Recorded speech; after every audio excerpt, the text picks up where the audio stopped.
Hello， 大家好啊！今日咧，我哋帶大家嚟到台北嘅建國假日玉器市場。上次咧，我哋睇咗兩個嘅玉器市場啦，包括係光華市場同埋大都會廣場嘅。呢一個咧係假日先開嘅，今日係禮拜日啊！咁我哋帶大家睇下裏邊到底發生咩事啊，同埋睇下台灣嘅玉器市場會係點啊！哇！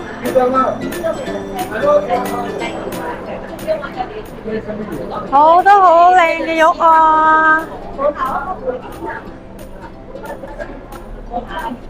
哇！成個市場咧，其實係好大啊！哇！我覺得呢度好行過光華市場喎，好靚啊！除咗玉器咧，仲有好多其他嘅工藝品㗎呢度。我一路行睇咗咁多間，我覺得咧呢一度賣嘅玉器咧會比較係成熟少少嘅，即係佢嘅款式咧冇可能真係大陸四會嗰邊咁新啊！真係每一檔啊，都係一啲比較有啲年份嘅玉器啊！哇，其實係真係好多嘢睇啊，琳琅滿目，都有好多其他唔同工藝品啊、精品啊，可以俾大家睇到喎。嗱，我哋又出入口一路行。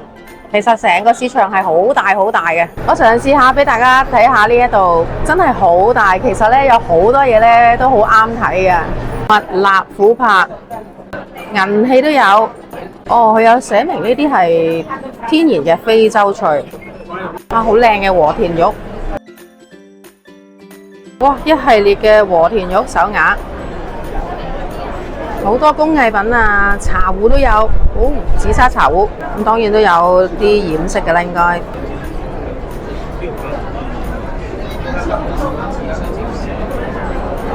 哇，好靚啊！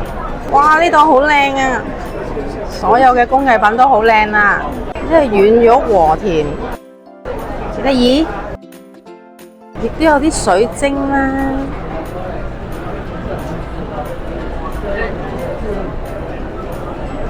好靚啊！關公同埋呢一個玉瓶，一啲好有特色嘅秀山石都有啊，好得意啊！呢度和田玉嘅工藝其實真係好多啊！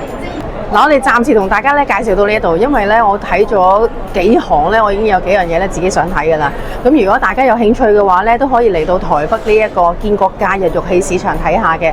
呢度真係好多嘢睇，比我想象中嘅多好多。但係佢只係開禮拜6日嘅啫。咁如果大家有興趣有時間嚟到台北嘅話咧，都可以嚟睇下㗎。